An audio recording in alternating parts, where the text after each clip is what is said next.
Olá, eu sou Nídia Linhares, criadora da Sopro, e aproveitando que o mês de junho é o mês do orgulho LGBTQIA+, eu gostaria de trazer um tema que é muito pouco explorado ainda na astrologia, que é a experiência da pessoa trans, e como a gente faz uma análise de mapa voltada para essa experiência, também trazer um acolhimento para a pessoa trans no momento da leitura do mapa, para que a gente saia um pouco de um olhar heteronormativo. E o que me levou a falar sobre esse tema hoje foi um podcast que eu assisti e que me inspirou muito. Foi um episódio do Astrology Podcast, não sei se vocês conhecem, foi criado pelo astrólogo Chris Brennan e é um conteúdo maravilhoso, dá para vocês assistirem no YouTube com vídeo ou também só o áudio. Eu recomendo muito. Se você entende inglês, assista, porque é uma fonte de conhecimento muito rica. E no episódio número 279, ele convida Michael J. Morris para falar sobre experiências transgênero na astrologia. E o nome do episódio em inglês é Transgender Experiences in Astrology. Eu vou deixar o link aqui na descrição para você acessar. E nessa conversa muito rica, que durou mais de 3 horas, foram abordados vários temas e, para começar, uma definição do que é transgênero. Depois, um olhar astrológico de alguns pontos que podem ser relevantes para quem está passando por um processo de transição e também um olhar pelas 12 casas astrológicas voltadas para a experiência trans. Eu recomendo muito esse podcast. E logo no início do episódio, Michael nos traz uma definição de pessoas trans, que é uma citação da autora Susan Stryker do livro Transgender History. Eu também vou deixar o link para quem se interessar no livro. E eu trouxe aqui pra gente essa definição que eu traduzi livremente do inglês, onde ela diz o seguinte: são pessoas que se afastam do gênero que lhes foi designado no nascimento, pessoas que atravessam, daí o prefixo trans, as fronteiras construídas por sua cultura para definir e conter aquele gênero. Em qualquer caso, é um movimento que ao mesmo tempo cruza uma fronteira imposta socialmente e também se distancia de um ponto de partida não escolhido, ao invés de designar uma destinação em particular ou um modo de transição. E o que eu achei muito interessante dessa definição é que justamente ela foca no ponto de partida, em você sair de onde você está e cruzar essa fronteira. Não importa se você não tem uma destinação definida ou qual destinação você vai. E esse olhar mais amplo é muito importante para a tomada de consciência das pessoas cisgênero, assim como eu. Sou astróloga, hétero e cisgênero, e muitas vezes preciso me desfazer de vários condicionamentos culturais para fazer uma leitura que abarque todas essas questões de gênero de uma forma mais humana e mais verdadeira.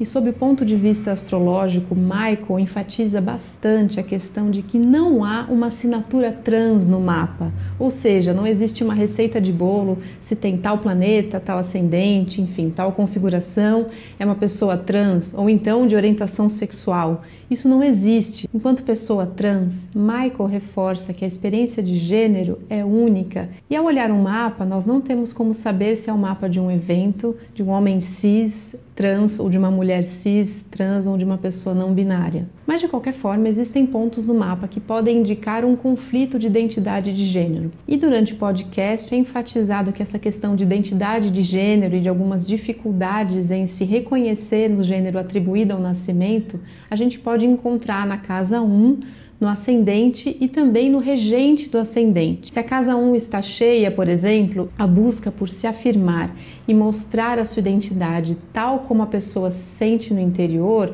é muito forte, com essa ênfase na casa 1. E ao mesmo tempo, se o regente do ascendente está nas casas de água, casas 4, 8 e 12, que são casas que têm um caráter mais fechado, mais oculto, pode ser uma indicação que a questão de identidade de gênero vai acontecendo ao longo do tempo, essa transformação, e que a princípio a pessoa não se mostra como ela realmente sente que é. E além da casa 1, do ascendente, do regente do ascendente, que definitivamente na conversa foram os pontos mais enfatizados, inclusive de trânsitos, por exemplo, para a mudança de nome, geralmente com algum trânsito significativo no ascendente ou com o regente do ascendente, mas também com o meio do céu, que é a nossa imagem pública, principalmente de pessoas que têm maior visibilidade. Então esses dois pontos, ascendente e meio do céu, vale vale muito a pena olhar para esses processos de transição. Um outro ponto interessante que Michael nos traz para entender essa crise de identidade no mapa pode ser olhando o regente do ascendente, pois se esse regente está em exílio ou queda e detrimento, isso pode querer dizer que a identidade da pessoa está alienada, você não está no seu elemento. Eu gostei bastante desse olhar relativo ao regente do ascendente, como esse possível conflito de identidade, e a palavra que Michael usa nesses casos é de alienação, onde existe um descompasso entre o que a pessoa se identifica, o que ela sente e o que lhe é atribuído. Um outro planeta que vale a pena você olhar para questões queer é Urano. Eu já falei um pouquinho sobre isso no vídeo de astrologia e relacionamentos, eu vou deixar o link aqui no card e na descrição também para quem quiser ver, mas Michael nos traz essa visão de Urano como transgressor, como aquele que vai romper as normas socialmente impostas, que tem muito a ver principalmente com a pessoa trans. E Michael diz que se Urano tiver muita força no mapa, muita proeminência e aspectos principalmente com ascendente, regente do ascendente ou com o Sol, isso pode ser um indício de como essa questão libertária e revolucionária é importante para aquela pessoa. E durante o podcast, vários mapas de pessoas trans são analisados e eu trouxe um deles para a gente olhar rapidinho, que é o da atriz Laverne Cox. Só um parênteses, eu gostaria muito de ler o mapa de uma artista brasileira como a Lineker, a Linda Quebrada, a Laerte Coutinho, mas eu não tenho horário de nascimento delas, então não dá para ver justamente o ascendente nem as casas. E olhando o mapa da Laverne Cox, a gente vê que ela é uma geminiana com ascendente em Leão e Lua em Sagitário, e Sol na casa 10, que já traz essa questão da imagem pública muito importante. Apesar da casa 1 dela estar vazia, o fato do regente do ascendente, que é o Sol, estar na casa 10, e o regente do Sol, que é Mercúrio, também estar na casa 10, são muito significativos de como essa expressão pública da imagem, dela ser vista, ser notada por quem ela é muito importante para a trajetória de vida dela. E conhecendo um pouco a história de vida dela, da infância e da adolescência, e como foi difícil esse processo de transição e de aceitação dela mesma e também da sociedade, o fato dela ter Saturno conjunto com o Sol indica que as questões de normas sociais, elas são muito fortes, são muito arraigadas à identidade dela. E ao mesmo tempo, a gente pode trazer um outro olhar de que Saturno restringe, coloca os limites muito claros. E além disso, indica processos que precisam de esforço e de tempo, indicando que a expressão verdadeira da sua essência, que é o Sol, é algo que não acontece tão rápido, que precisa de esforço e que pode se deparar com muitos limites, com uma visão bastante rígida e reacionária. E para intensificar essa dificuldade, ela tem Sol e Saturno em oposição a Netuno em Sagitário na casa 4, indicando que esse processo para ela pode ter sido de desilusão, de deixar os véus caírem de idealizações do que ela deveria ser, do que a sociedade esperava dela, para que enfim ela se mostrasse tal como ela é.